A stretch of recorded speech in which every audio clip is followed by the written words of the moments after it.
Republicans and Democrats generally don't get along so great at the moment. But if there's one thing they can agree on, it's the need to, quote, re-industrialise America.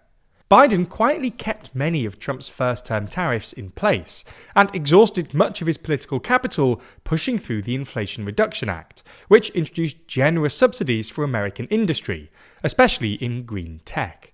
While Trump isn't so keen on green tech, he's framed his trade deals and tariffs in similar terms, promising they'll bring manufacturing back to the US and end America's alleged dependence on China. So in this video, we'll explain why America's political class is so keen on reindustrialization, and why, despite their best efforts, it doesn't really seem to be happening.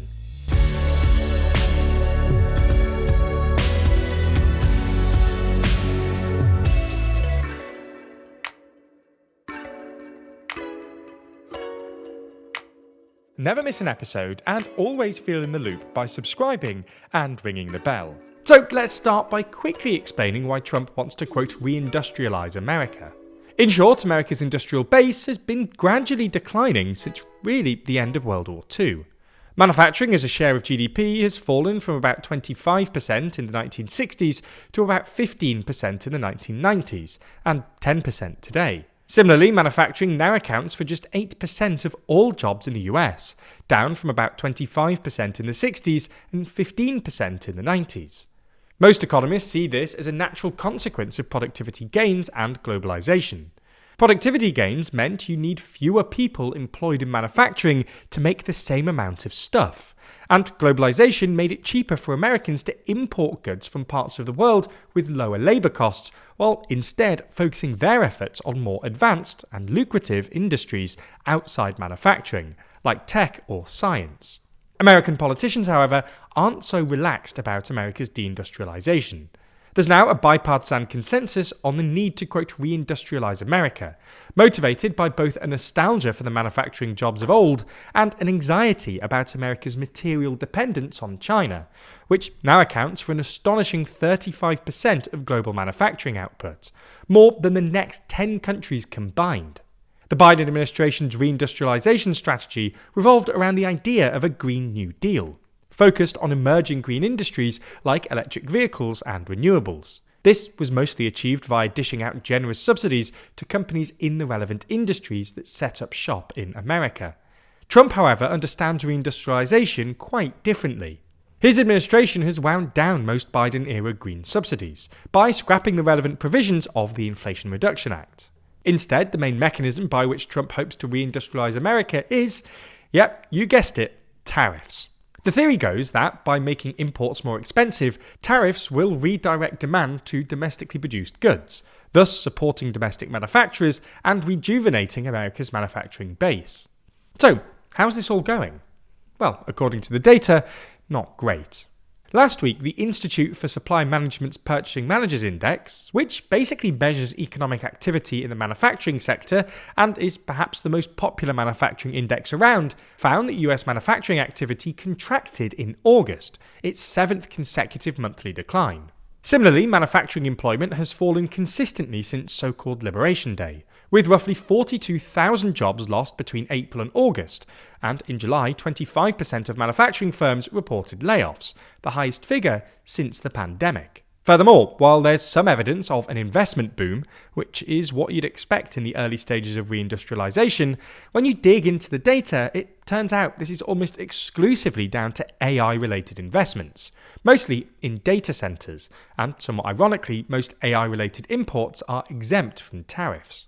Similarly, while headline data suggests the US trade deficit has narrowed slightly, this is almost entirely down to massive swings in pharmaceutical and gold imports, which saw a massive upsurge late last year as people rushed to get them into the US before the tariffs kicked in.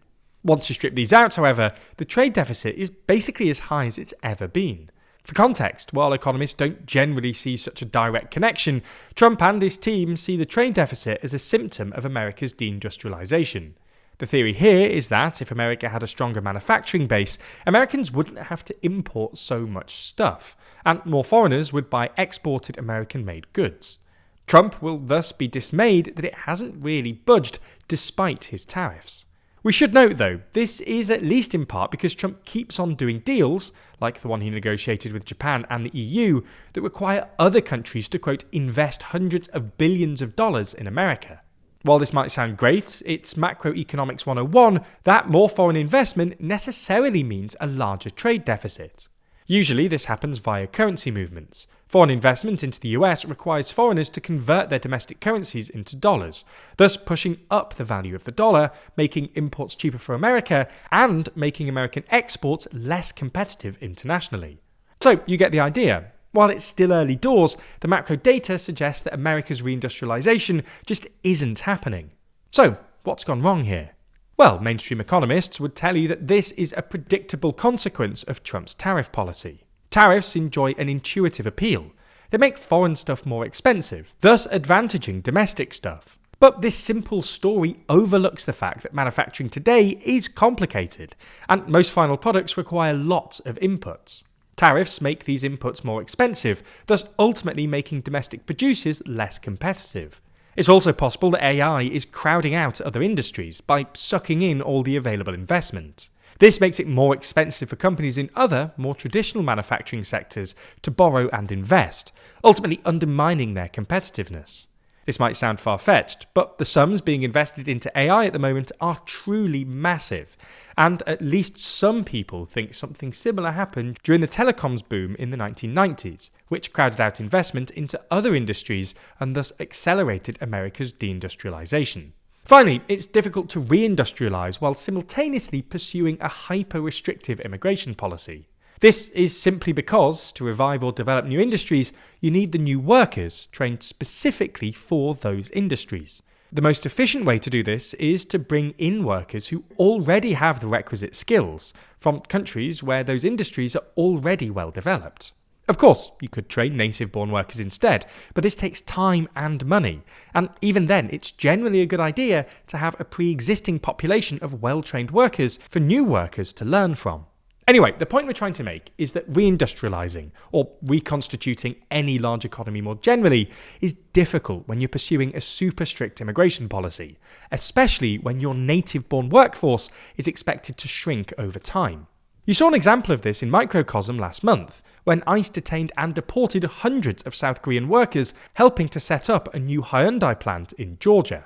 While the workers apparently had the wrong sort of visa, Trump quickly realised the contradictions in his two policies, putting out a hasty Truth Social post insisting he didn't want to scare foreign workers away, and has since relaxed visa regulations for South Korean workers. All in all, America's reindustrialization doesn't seem to be happening. But to be fair to Trump, it was always a bit of a long shot. Reversing America's deindustrialization would mean reversing a century-long trend. Manufacturing employment peaked in the 1920s and has been falling ever since. Nonetheless, Trump's policies might plausibly be making things worse, and it does look like China has the upper hand in the battle for industrial dominance at the moment. You know as well as us that in this current climate, it's important to stay sharp, and perhaps even more important to be precise. Well, our sponsor this week, Henson Shaving, knows this better than anyone and take pride in their precision. That's because their razor perfectly holds the blade at a 30-degree angle and extends it only 0.0013 inches, less than the width of a human hair, which means incredibly tight tolerances, very high standards and superb precision. This also results in a much healthier shave compared to the overpriced plastic razor cartridges that leave your skin feeling sore and mistreated. Speaking of plastic, you probably don't realise, but over 2 billion plastic razors are thrown into landfill each year in the US alone. So not only are they wildly expensive, but they're also terrible for the environment. The same can't be said for Henson, as their razors are completely plastic-free, from the blade to the box. Everything Henson ships out to you is entirely recyclable. Henson strives to protect your skin in a way that's accessible, affordable, and kind to the environment. And while it might sound intimidating changing the blade yourself, it's actually remarkably easy to do so, and even kind of satisfying taking full control of your shave. If you've been meaning to try out Henson, there's no better time to start than right now, as we're offering you 100 free blades with your purchase when you use code TLDR at checkout. Just go to hensonshaving.com/TLDR or click the link in the description and you'll be on your way to a healthier shave.